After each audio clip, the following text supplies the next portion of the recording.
Meus irmãos, a paz do Senhor, graças a Deus por esta oportunidade de estarmos mais uma semana juntos para levarmos o resumo da lição bíblica CPAD de adultos para você, querido irmão, querida irmã que nos acompanha.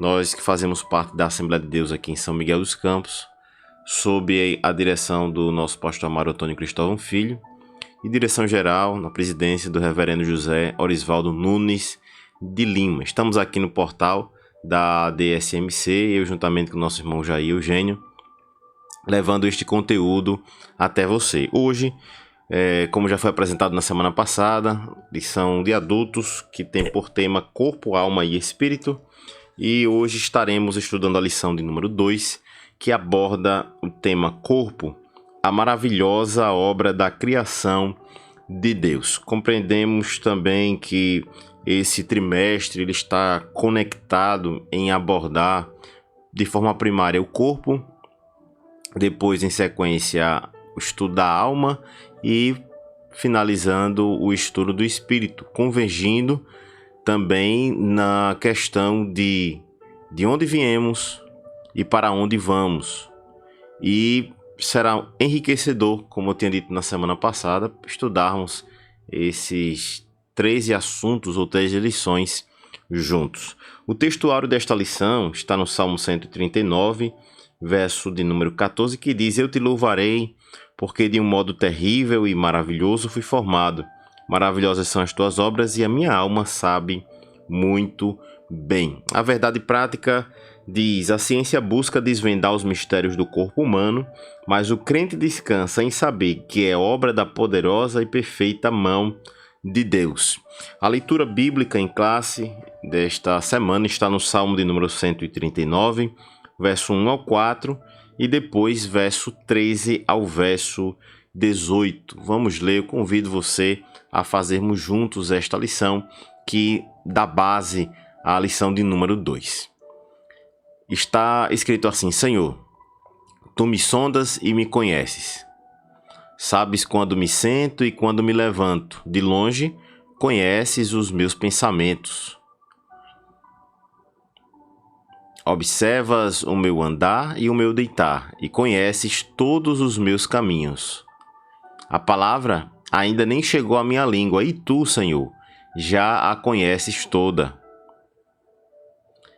Pois tu formaste o meu interior, tu me teceste no ventre da minha mãe.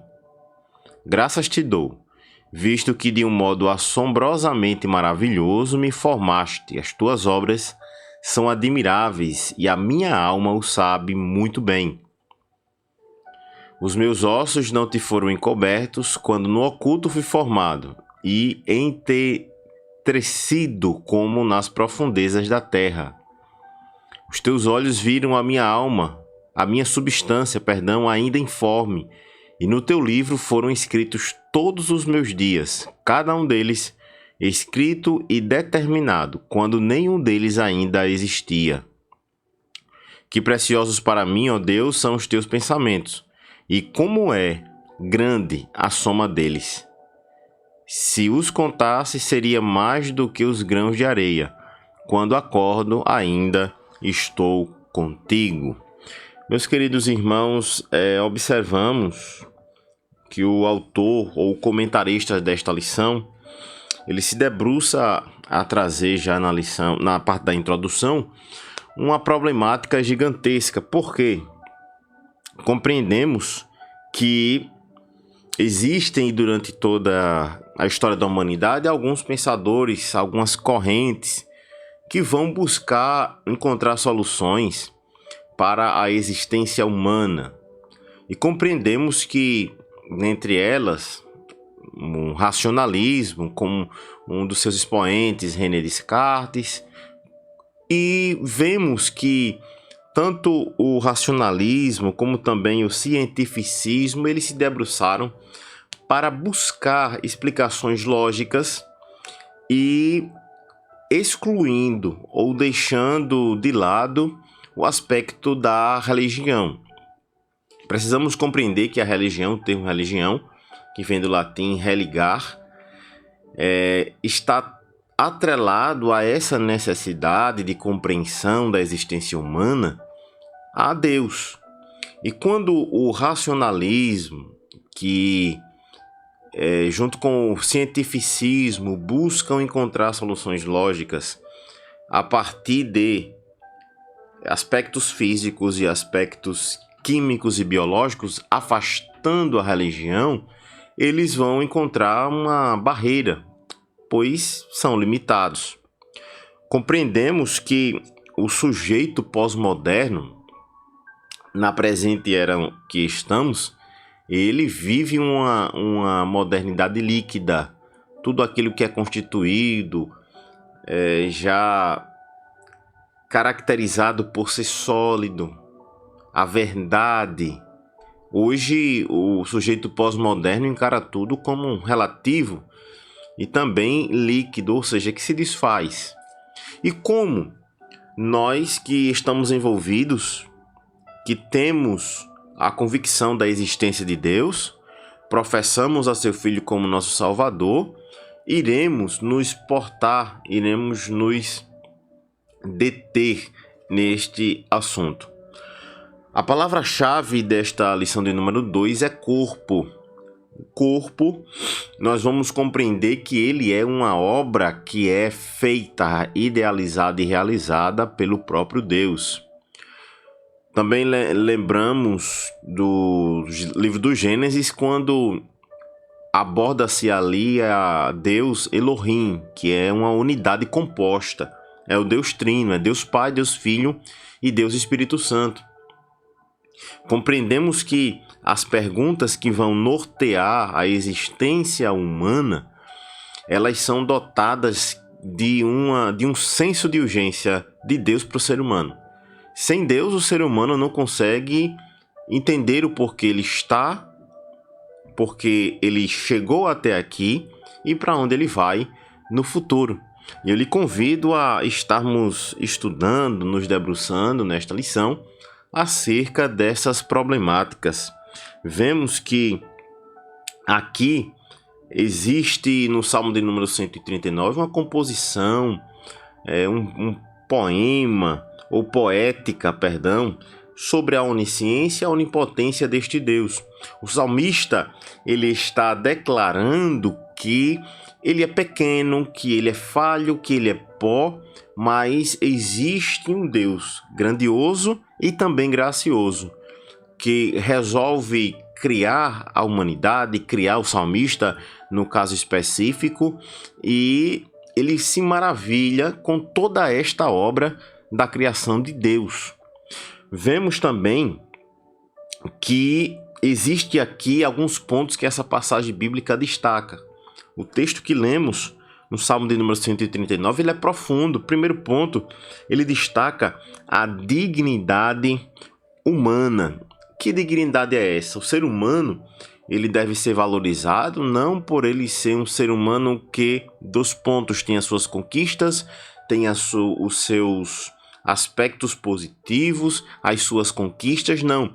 O ser humano como um todo, ele deve ser valorizado pelo simples, importante e decisivo fato que Deus o criou, que Deus o formou, que Deus proporcionou, concedeu a vida para ele. Em segundo lugar, este salmo também é uma apologia contra a desumanização.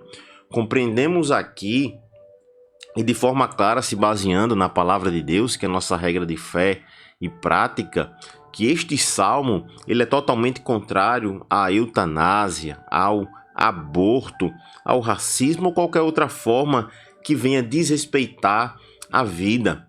Deus trata todos com equidade.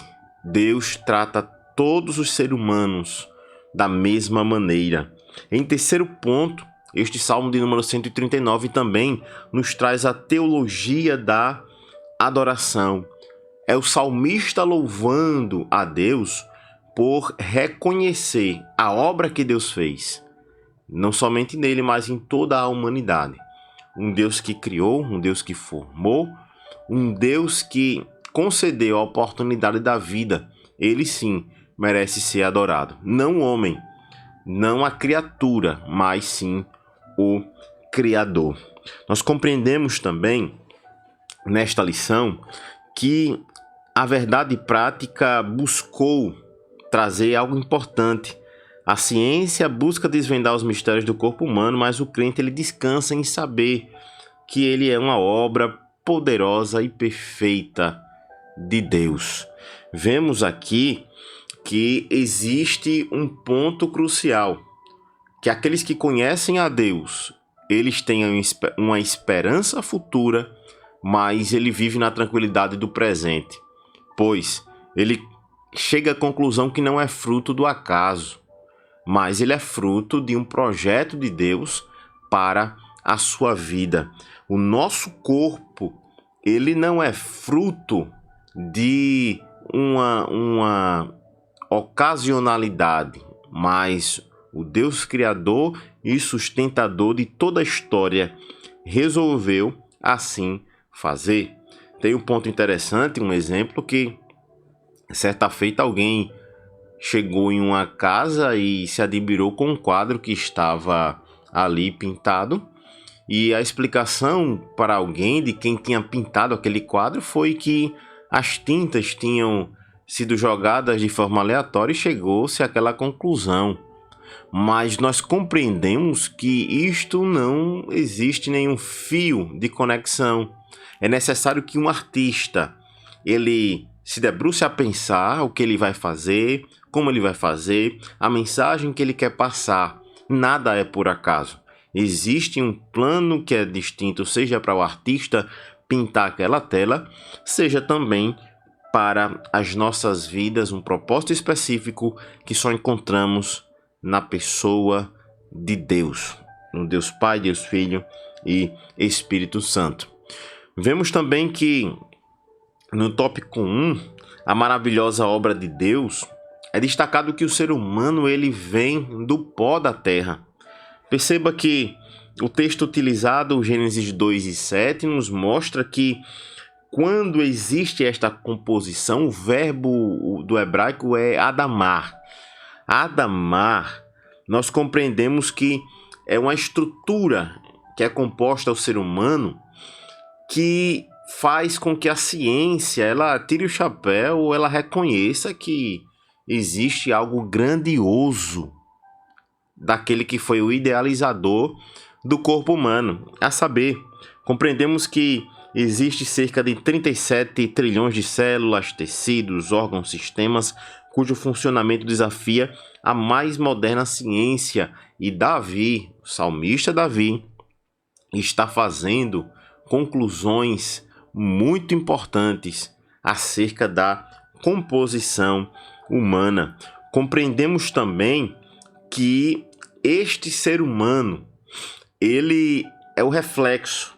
Gênesis 1:26 nos mostra que ele é a imagem de Deus, é a imago Dei, criado à imagem, com valores pessoais, intrínsecos, mas também valores internos, pois o ser humano não é apenas corpo, mas ele também é alma e também ele é espírito. Compreendemos que após a queda, que é o tema da próxima lição, afetou diretamente neste ser humano, seja no seu corpo, seja também na sua alma. Poderemos compreender também que iremos atingir esta visão de maneira mais assertiva se analisarmos através da cosmovisão cristã, através dos óculos ou das lentes da cristandade, tomando por base, evidentemente, a Bíblia Sagrada.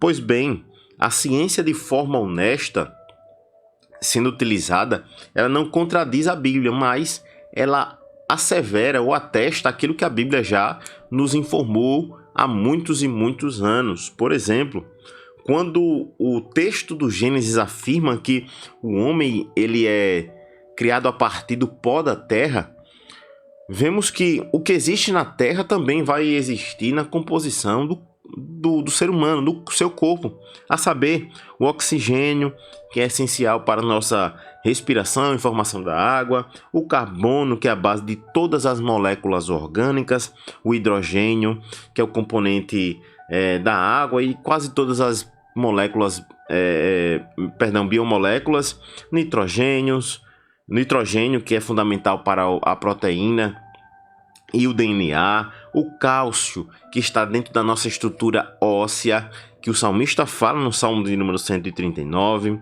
também nos dentes, o fósforo, que faz parte do DNA e dos ossos, o potássio, o enxofre, o sódio, o magnésio, o ferro, o zinco, cobre, manganês, todos eles são encontrados no solo e também na nossa composição. Vemos que não está de forma aleatória, nem através de um símbolo, mas é de maneira literal. O ser humano é criado através do pó da terra. E quem é este autor? Deus. Deus, ele é o autor da vida. Compreendemos, através das citações de Jeremias 1:5, que ele é o arquiteto da vida. É ele que planeja a vida. É ele que sabe, através da sua onisciência, tudo o que irá ocorrer em todos os momentos da linha do tempo na história humana, pois ele não é afetado ao tempo, fator tempo. Ele está acima deste fator do tempo. Compreendemos também que Deus, sendo o autor da vida, ele permite-nos, Gênesis 1:26 e 27, que a sua imagem seja refletida, imagem e semelhança de Deus. Compreendemos também um texto em Gálatas capítulo 1 e o verso de número 15, quando Paulo diz: mas aprove a Deus que desde o ventre da minha mãe me separou e me chamou pela sua graça. Jeremias 1:5 também é outro texto muito contundente. Compreendemos também que este Deus, que ele é o autor da vida e somente ele pode dar a vida. No texto de Deuteronômio, capítulo 32 e verso 39, Deus se pronuncia dizendo: eu faço morrer e faço viver. Este Deus, ele tem autonomia. Para quê? Para dar a vida, para sustentar a vida e para também tirar a vida. Compreendemos também que nenhum ser humano tem esta autonomia. É por isso que nós não podemos matar alguém. É por isso que nós não podemos ceifar a vida de um feto que já de fato existe ali. A partir do momento da fecundação, existe vida. Compreendemos que somente Deus é quem pode fazer isto. E por que isto? O texto de Efésios capítulo 2 e verso 10 afirma: pois somos feitura dele, criados em Cristo para boas obras. Esta é a finalidade, este é o telos. E a palavra feitura nos mostra justamente que somos criados como um quadro que é pintado pelo artista. Este artista é o próprio Deus, Criador dos céus e Criador da terra. Compreendemos também que a vida não é apenas um experimento pessoal, mas um dom, com prestação de contas do doador. Hebreus 9:27. Aos homens está ordenado morrer uma só vez, vindo depois o juízo. Além deste autor ser Deus, ele também fez ou criou de maneira individualizada. esta maneira individualizada, nós compreendemos que cada ser humano é uma particularidade. Não existe ninguém igual. É por isso que no matrimônio existe complementação, mas a complementação é feita com a diferença. Até em gêmeos que nascem da mesma mãe, no mesmo dia, no mesmo momento, os univitelinos, eles têm divergências. A sua digital, por exemplo, ela é diferente, mesmo em gêmeos idênticos.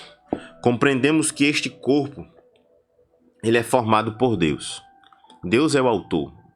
E este autor, ele cria de forma individual.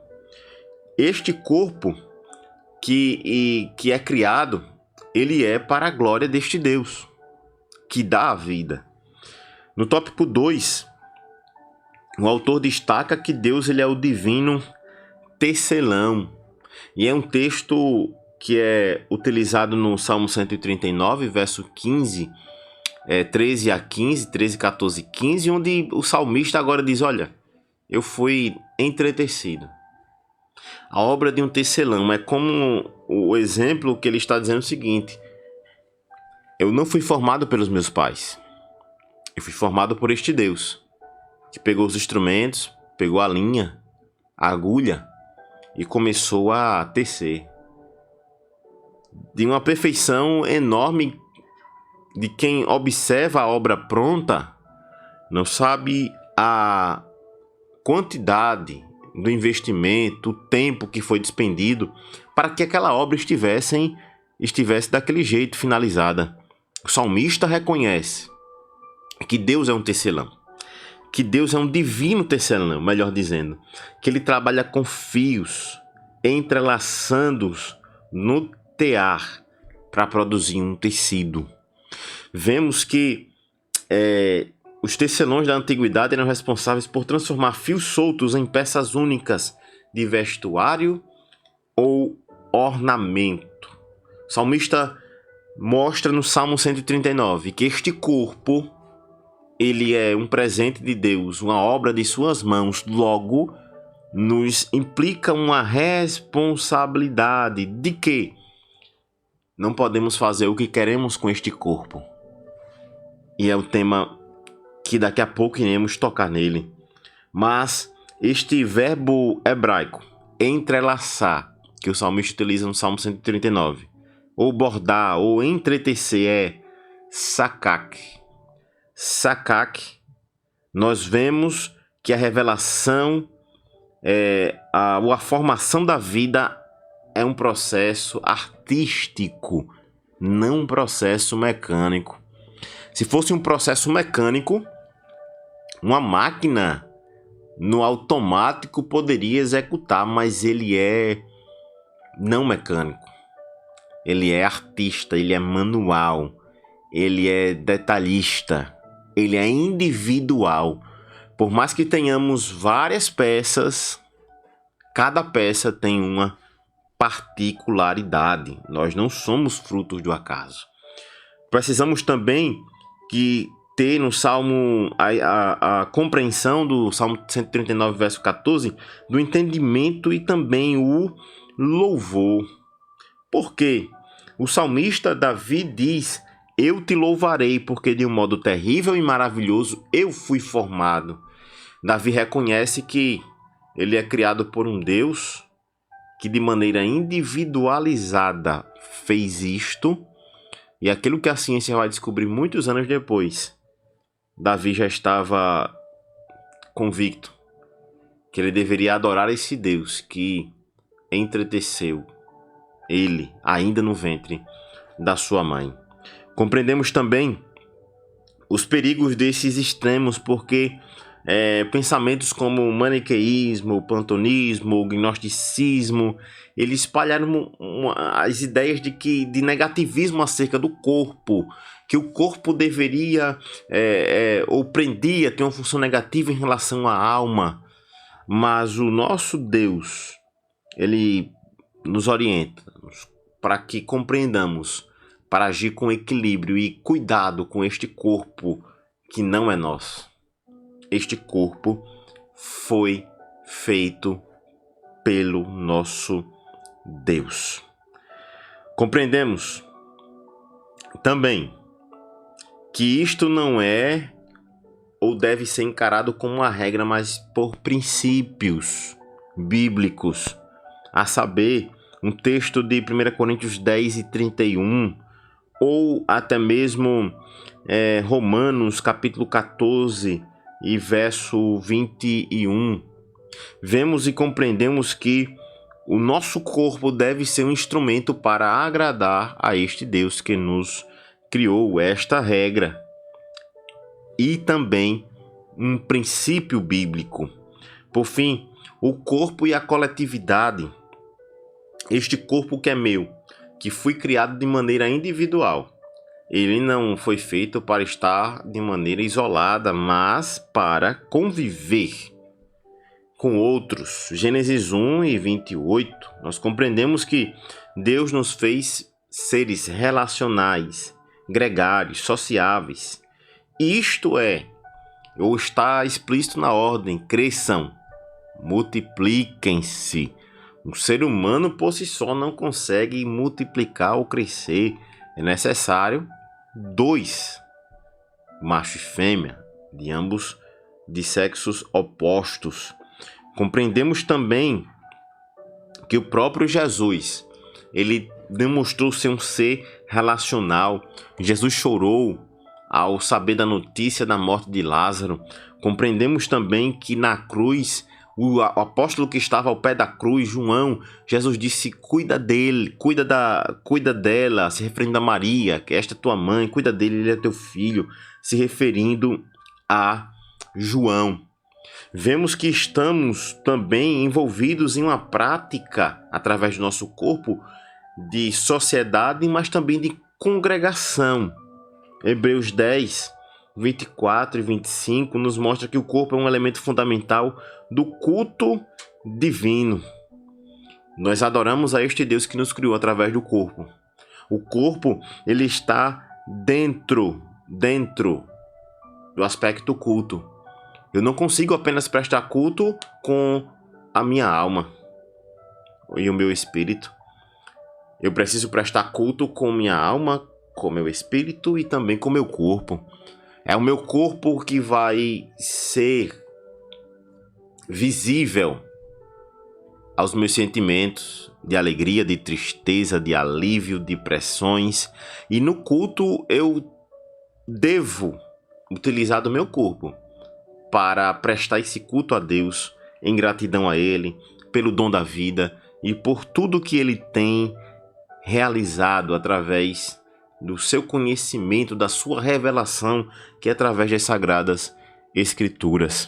Compreendemos também acerca da tecnologia e culto, sempre buscando o equilíbrio. Para quê?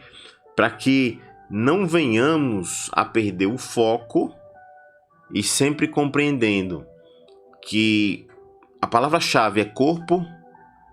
Este corpo ele foi criado por Deus, a obra de um artista de maneira individual, e este culto ele está envolvido este corpo, está envolvido no aspecto culto. E este culto que eu presto através do meu corpo, da minha alma e com o meu espírito, ele deve ser de maneira individual. Eu não posso prestar culto por ninguém, mas o culto é feito de forma individual. Por fim, a conclusão é que este corpo que cada um de nós temos, ele é uma dádiva divina, uma obra de arte criada com propósito, com complexidades, com detalhes que somente um Criador, sendo Deus, poderia realizar, poderia fazer. E o aspecto principal é que nós devemos honrar a este Deus que é Criador com o nosso corpo. Fazendo isto, como o salmista finaliza o Salmo 139, te louvarei, louvando a este Deus por cada aspecto, por cada particularidade que fora criado por este Deus. Este Deus que criou um corpo à sua anatomia perfeita, onde os cientistas se debruçam, a medicina se debruça para encontrar respostas que a Bíblia já traz.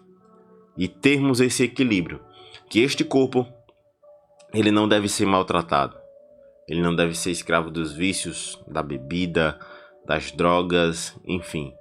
Mas ele deve ser, estar em um ponto de equilíbrio, que ele possa servir a Deus com integridade. Que Deus te abençoe.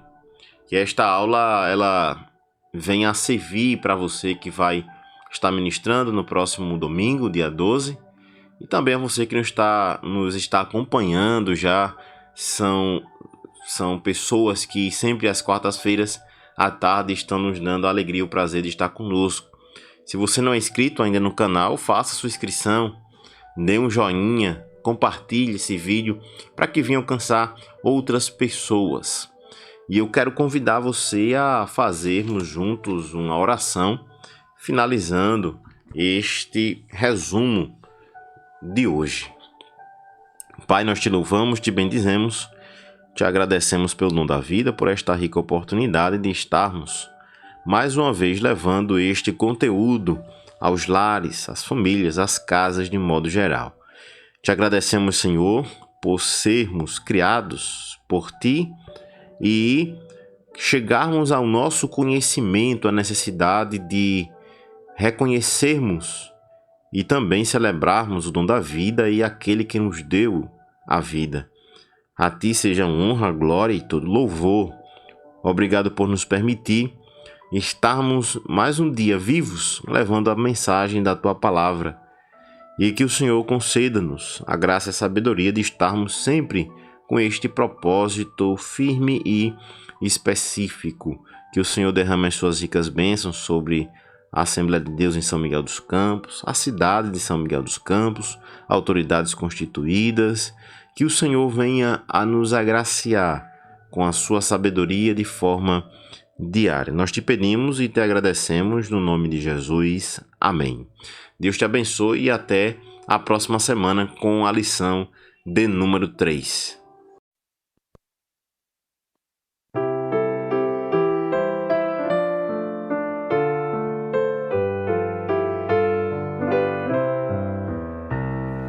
Mestre, o mar se revolta, as ondas nos dão pavor, o céu se reveste de trevas, não temos um Salvador.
seja